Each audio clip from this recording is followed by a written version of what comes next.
The first person I ever called when life went wrong was my mother. And when life finally went wrong for her, the person she called was me. I don't think those two things happened by accident. You don't build that kind of connection in one dramatic moment. You build it across 53 years, through thousands of ordinary ones. My mother, Eleanor Mercer, was never a complicated woman. She didn't need to be. She was the mother sitting behind the third base line at every Little League game, usually in the folding chair she carried from home because she didn't trust the metal bleachers. She packed my lunches long after I was old enough to pretend I didn't need her to. And whenever I came home late as a teenager, she would still be awake. She wasn't waiting to punish me. She simply couldn't fall asleep until she heard the front door and knew I was home. That was Eleanor, always. She didn't spend much time telling people how much she loved them. She showed them, every day, quietly, without keeping a record of what anybody owed her. My father died 12 years ago on a Wednesday morning in November. I still remember that because some days permanently change the way a month feels. Mom didn't collapse. She grieved, but she did it the same way she handled nearly everything else in her life. Straight-backed, quiet. She sold one of their cars to help cover the funeral expenses and didn't tell me until afterward. She learned how to keep that house going on a fixed income, and somehow, every Sunday, there was still enough food on her table for anybody who walked through the door. In all 12 years after Dad died, she never called and told me she couldn't manage, not once. So when Eleanor Mercer called me at 7:42 on a Wednesday morning and said there was something strange happening in her chest, there was nothing for me to think about. I didn't compare options. I didn't check my schedule. I moved, because 53 years of being loved by a woman like that doesn't create a son who asks whether helping is convenient. It creates a son who goes. What those 53 years hadn't prepared me for was the woman standing between me and the car keys. Welcome to Dad's raw revenge. Get comfortable, because this one takes a while to unfold. And before I get into what happened next, tell me in the comments where you're listening from. If you're enjoying the story, hit the like button and subscribe. Now let me go back to that morning. I'm Daniel Mercer. I'm 53 years old. I coach youth baseball on weekends, and until that week, I had spent most of my marriage believing that avoiding conflict was the same as maintaining peace. It isn't. I just learned that later than I should have. Wednesday, January 14th, 7:42 in the morning.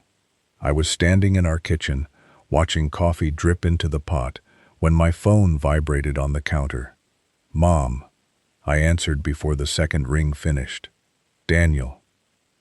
Something about her voice made me straighten up. It sounded weak. Eleanor Mercer did not sound weak. This was a woman who had made it through losing her husband, a recession, and a hip replacement without calling anybody to complain. Mom, what's wrong? I didn't want to bother you. There it was, 82 years old and still worried that needing her own son might inconvenience him. What's happening? My chest just feels tight. And my left arm keeps... She stopped speaking. Mom, I'm probably making too much of it. Stop, I'm coming. I ended the call and stood in the kitchen for maybe 3 seconds. Then I remembered. My truck, a 2019 Chevy Silverado, was at Dwyer's Auto on Flatbush Street. Alternator trouble. They'd called the afternoon before and told me not to expect it back before Friday. That left one car. Melissa's silver Honda CR-V was sitting in the driveway with a full tank. She'd filled it Monday. Melissa was upstairs taking her morning shower. I could hear the water running. Her showers were long, half an hour most mornings. I went to the bottom of the stairs. Melissa. Nothing. Melissa. The shower kept going another few seconds before stopping. Then silence. What? Not concern. Not, what's wrong? Just, what? I need your car. Mom's having chest pain. Her left arm is going numb. I need to get her to St. Francis. There was no answer. After about 30 seconds, Melissa appeared upstairs. Towel around her hair, robe tied closed. Her expression gave away nothing. Daniel, I can't today. I stared up at her. My mother's having chest pain. I heard you. She folded her arms and leaned against the frame. Call an ambulance. She hates ambulances. You remember what happened when Dad? Then call somebody else.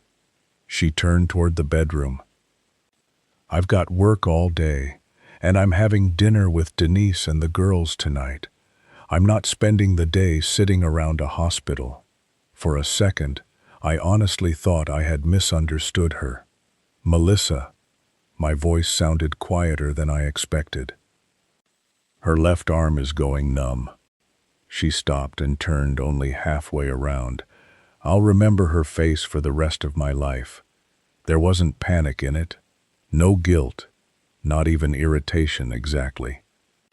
Just inconvenience. She's your mother, Daniel, not mine. Then she said, figure something out, and walked back into the bedroom. She didn't slam the door. I almost wish she had. A slammed door would have meant she felt something. Instead, she closed it normally, the same way somebody closes a cabinet after putting away cereal. Like an 82-year-old woman's chest pain was nothing more than a scheduling problem. I stood at the stairs for another moment. Then I took out my phone. Harold Green lived 4 houses away. 71. Retired union electrician. He drove an old Honda Civic that had plenty of miles on it, but started every morning. Harold was a little like the car. Not polished. Always dependable. He had known Mom for more than 20 years. He had sat near the front at my father's funeral. I called him. He answered immediately. Dan, everything good? No. Mom's having chest pains. My truck's in the shop and Melissa's car isn't available. Can you get us to St. Francis? He didn't ask me what Melissa was doing. He didn't ask how long the hospital might take. He didn't check whether he had plans. 4 minutes, I'll be outside. That was all. 4 minutes. I called Mom again. I'm coming. Harold's driving us. Daniel, I really don't want everybody making a fuss. Unlock the door and sit down. I'm sure. Mom, sit down. There was a pause, then a tiny laugh. Okay, baby. Harold pulled in front of my house in 3 minutes and 40 seconds. I know because I watched the clock. The trip to St. Francis Hospital on Woodland Street took 9 minutes. Mom sat beside me in the back. She had put on her nice blue coat. Of course she had. Eleanor Mercer could be having a medical emergency and still dress like she was going somewhere where appearances mattered. I held her hand between both of mine. She apologized to Harold nearly the whole way. Sorry to pull you away from your morning. I was watching the news. Anything worth hearing? Never is. That made her laugh. A real laugh. I looked through the window at the Hartford morning going past us, and I remember feeling 2 completely different things. Gratitude for Harold and something colder for my wife.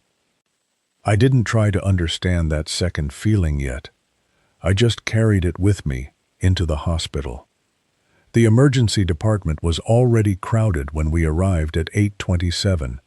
A nurse named Marlene came for Mom about 15 minutes later.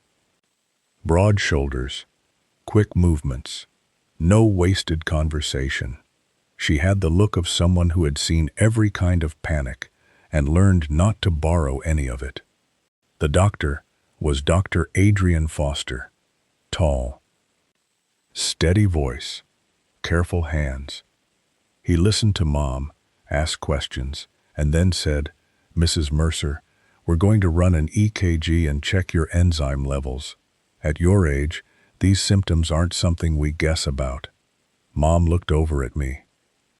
There was fear in her eyes, even though she was trying not to show it. "Do whatever he tells you," I said. She nodded. Then she reached up and touched my face. "You came." 2 words. That was it. She said them so simply that it almost knocked the air out of me, as if some part of her hadn't been completely certain I would. "Mom, I'm always coming." She patted my cheek twice. Then she lay back and closed her eyes. I spent 2 hours and 40 minutes in that waiting room.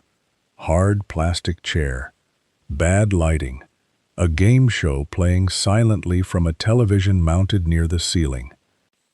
I bought coffee from the machine by the elevator. It may have been the worst coffee ever made. I drank the whole thing and couldn't tell you what it tasted like. Melissa never texted. Not once. Not even, "Is she okay?" At 11:04, Dr. Foster came into the waiting area. His expression wasn't panicked. It was serious. "Mr. Mercer, your mother experienced what we'd classify as a mild cardiac event. It was not a full heart attack, but her body gave us a warning. We want to observe her, run some additional tests, and adjust a few medications." I waited for the only part that mattered. "She's stable." My shoulders loosened. Then he smiled slightly. "She's also asking whether she'll have a television in her room." I laughed. I couldn't help it. "That sounds like her. Can I see her?" "Give us about 20 minutes." I sat again, elbows on my knees, looking at the floor. "Figure something out." That sentence came back to me. Melissa was going to dinner with Denise and the girls. My mother had just had a cardiac event. And I had figured it out. I called Harold. He had been sitting in the hospital parking lot the entire time. "She's stable. Thank God." And the way he said it made clear that he actually meant it. "Harold, thank you." "Dan," his voice softened. "That's what people do." I sat there holding the phone. That's what people do. Some people. I stayed with Mom until 4 that afternoon. We watched half a game show with the volume on. She invented a word game involving hospital equipment and state capitals and beat me twice. Even sick, she was sharper than I was. At 3:47, she reached for my hand. "Daniel." Her morning weakness was gone. This was the voice she used when she wanted a real answer. "Yeah?" Melissa didn't come. It wasn't phrased like a question. I waited. She had plans. Mom watched me. Eleanor. Nobody else called her that when they wanted the truth. I looked down at our hands. She went to dinner. Mom didn't react dramatically. She didn't criticize her. She didn't even ask where. She looked toward the window. Late afternoon light had turned the Hartford skyline gold, and I saw something change in my mother's expression. Not anger, more like a thought settling into place. I kissed her forehead at 4:02. Harold came back and picked me up. Neither of us spoke much on the drive. Somewhere along Blue Hills Avenue, with old leaves moving across the road, I realized the feeling I had toward Melissa wasn't anger anymore. I was tired in a different way. Finished, maybe. If you've been listening for a while, one quick favor. Subscribe if you haven't already. A surprising number of people watch these stories without subscribing, and it costs nothing. Hit like too, and tell me what you think below. Some people can spend years withdrawing from a relationship they stopped contributing to a long time ago. Melissa had been doing it longer than I wanted to admit. Thursday, January 15th, 6:58 a.m. I woke before the alarm. That's usually how it happens when something follows you into bed. I lay on the left side, always the left. 11 years of marriage, and I still slept like I was making space for somebody beside me. Melissa was asleep, breathing evenly, completely undisturbed. I got up, went downstairs, and made coffee. The machine was loud. I didn't care. After Wednesday, she could survive being woken by a coffee maker. I sat at the kitchen table and watched daylight begin to appear over the sink. My phone was face down. I turned it over. Nothing from St. Francis. At that point, no news was good news. I thought about Mom in that hospital bed, about the blue coat folded on the chair, about the way she had touched my cheek. You came.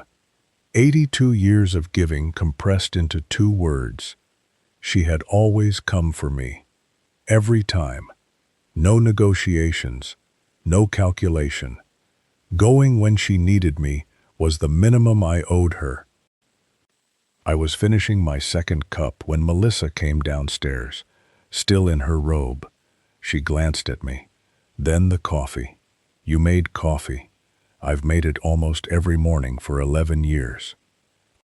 She poured herself a cup. Then came the silence. Married people recognize immediately. The silence where both people know there's a subject in the room and neither wants to pick it up first. Melissa did. How's Eleanor? Eleanor. Not Mom. Not your mother. Eleanor. Like Mom was a woman from work. Stable. Mild cardiac event. They're keeping her another day. Melissa repeated the phrase. Mild cardiac event. Then nothing. I asked, how was dinner? She blinked. Just once. It was fine. Then, Daniel. Yesterday was complicated for me. I looked at her. Complicated. Her mother-in-law was in an emergency room because of chest pain.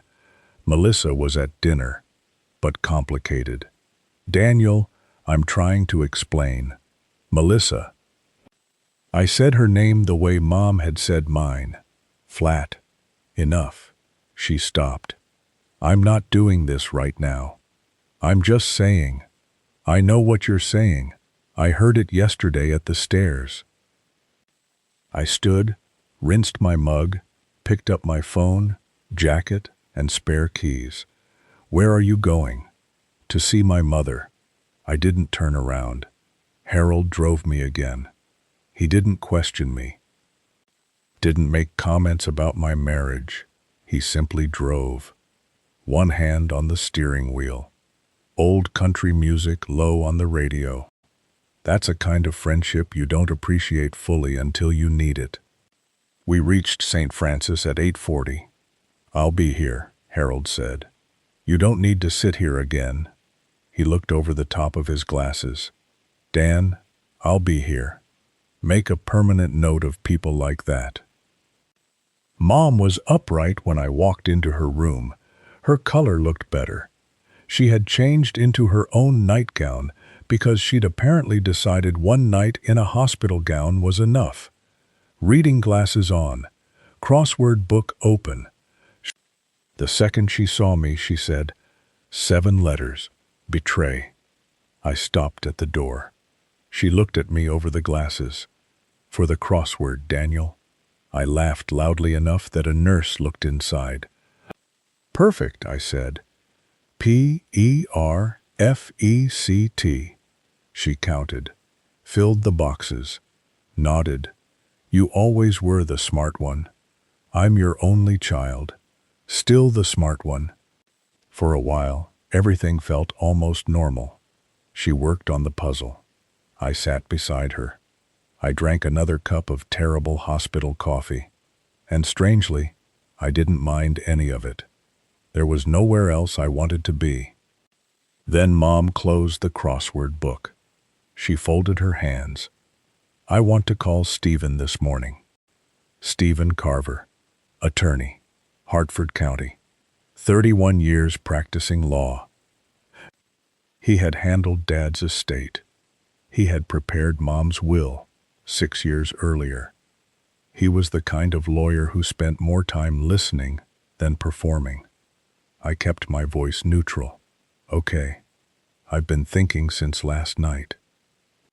Mom, you don't need to. Daniel Andrew Mercer. All 3 names. I hadn't heard that since I was 17 and came home 40 minutes after curfew. I stopped. She looked directly at me. Don't finish that sentence. I didn't. Your father and I worked our whole lives. We saved when we could. We went without things.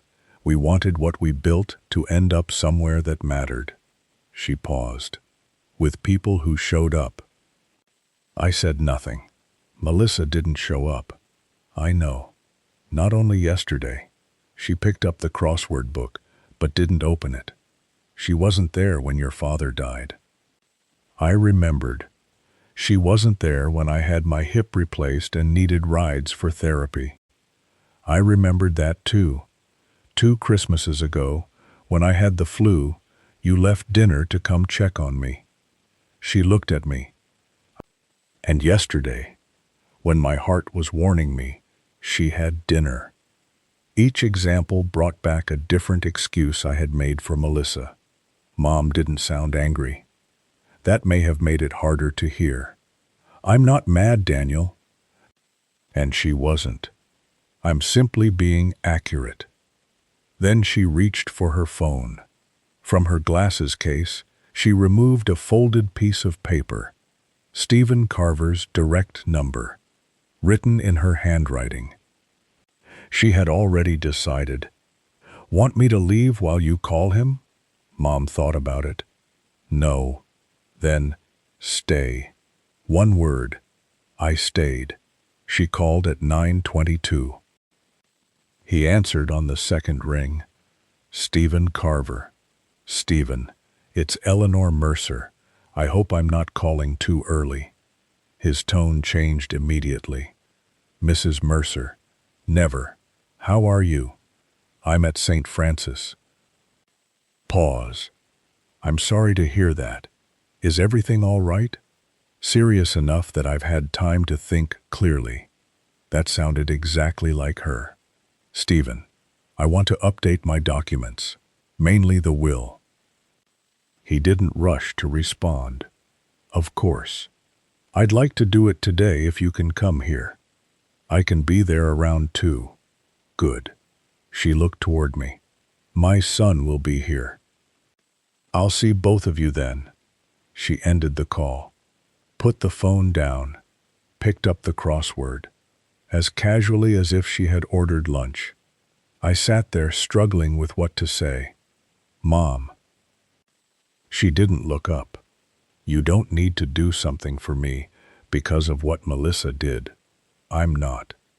She wrote another letter into the puzzle. I worked for what I have. Your father worked for it. I've earned the right to decide where it goes. Then she looked at me, and I've decided. There were probably 40 questions I could have asked. I didn't ask any. No, ma'am. Good. She went back to the crossword. Now go downstairs and find something edible. Whatever they served this morning tasted like somebody regretted making it. I looked at her, small, sharp, sitting in her own nightgown in a hospital bed, working a crossword after a cardiac event. And I had the same thought I'd had many times in my life. I had spent 53 years trying to become the kind of man who deserved to be her son. I hoped I was getting close. Stephen arrived at 1:58. Charcoal suit. Leather briefcase. close-cut silver hair. He shook my hand and took the chair across from Mom, yellow legal pad on his lap. I sat away from them, mostly listening. They talked for 47 minutes. I won't repeat every detail because some conversations still deserve privacy. But by the time Stephen closed his pen and put that pad back into his briefcase, the documents Melissa had quietly assumed would benefit our household one day had changed completely. Mom's house on Maplewood Drive paid off in 2009. Daniel, the investment accounts Dad had built over 3 decades. Daniel, her jewelry, the furniture. The 1967 Ford Mustang Dad had restored himself over 4 years. The car still started, still lived beneath a cover in Mom's garage. On warm days, opening that garage could still bring back the smell of Dad, Daniel, and $20,000 designated for the Hartford Animal Shelter on Brainerd Road, where Mom had volunteered every 3rd Saturday for 11 years. Melissa's name appeared nowhere. She had told me Eleanor wasn't her responsibility. In a very literal sense, Mom had now agreed. When Stephen stood to leave, he shook my hand again. Then he glanced back at Mom, who had already reopened the crossword. Your mother is one of the sharpest people I've dealt with in 31 years. I looked at her. I know. I had always known. Harold picked me up again around 4:30. He studied my face when I climbed into the car. Not nosy, just checking. Everything okay? Yeah. I looked through the windshield. Everything is exactly where it should be. Harold nodded. Put the car in drive. My phone stayed quiet. Melissa hadn't called all day. She knew nothing. Yet, Friday, January 16th, 8:14 a.m. I was at Dwyer's Auto when the calls started. My Silverado was finally finished. New alternator, oil change Frank Dwyer threw in because our kids had played baseball together. New wiper blades I hadn't asked for. I was signing the invoice when my phone vibrated. Melissa. I watched it ring, then stop. I didn't ignore it as part of some plan. I simply didn't have anything I wanted to say yet. I put the phone away, signed the receipt, shook Frank's hand. Walked outside. The Hartford air was hard and cold. I sat in the truck with the engine warming up. Mom was being discharged that morning. That was what mattered. Getting her home. Making sure her medication was straight. Getting her comfortable in her own kitchen. My phone rang again. Melissa. Then again. Then again. By the 5th call, I knew something had happened. I drove toward St. Francis anyway. I had somebody more important waiting for me. Mom was ready when I arrived at 8:53. Blue coat on. Overnight bag packed. Marlene walking with her. Another nurse pushing the wheelchair that hospital policy required. Mom had apparently already lost an argument about whether she needed it. The instant they passed through the automatic doors, she got to her feet. I can walk to my son's truck. The nurse smiled. Hospital policy ends right here. Mom adjusted her coat. I had a cardiac event. Nobody removed my personality. Marlene laughed. Not the polite nurse laugh. The real one. Then she held Mom's hand. You take care of yourself, Mrs. Mercer. I always do, baby. Mom squeezed back. You're a good one. Don't let anybody convince you otherwise. Marlene looked away for a second before nodding. Mom had that effect on people. I opened the passenger door. She climbed in carefully, but by herself. That mattered to her. Probably more than she would ever say. My phone was in the cup holder, lighting up every 30 seconds. Melissa. Again. 11 missed calls before 9. Mom noticed.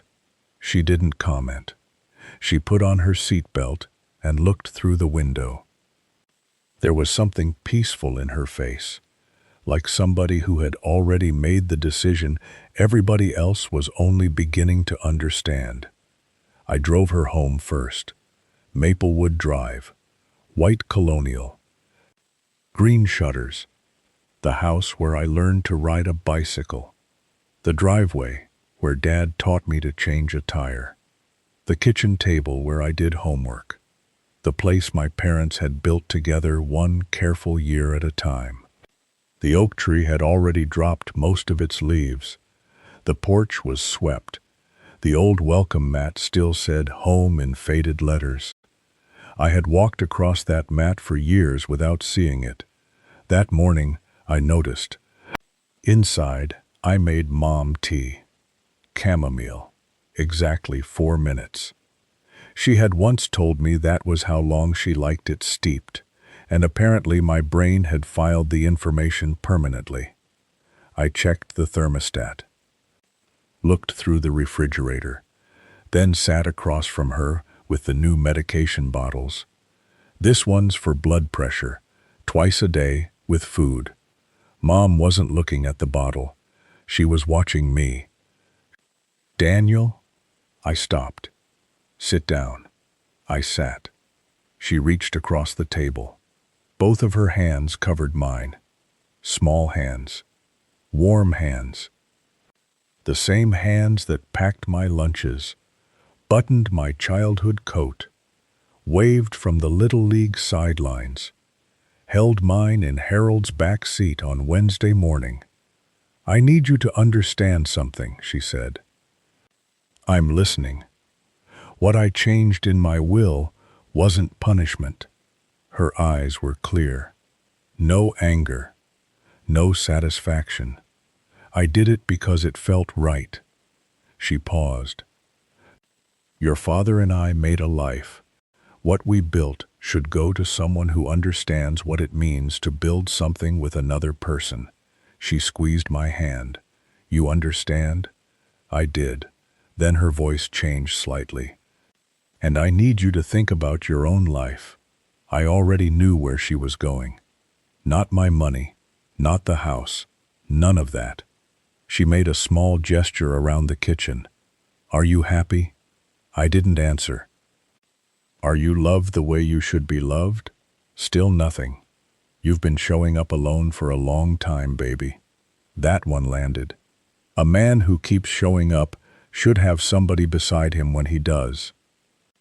The kitchen seemed unusually quiet. The refrigerator hummed. A car rolled slowly down Maplewood. A dog barked somewhere farther down the street. Everything Mom had said was true. I could feel my throat tighten. Yeah, the word came out rougher than I wanted. I know. She nodded. That seemed to be enough.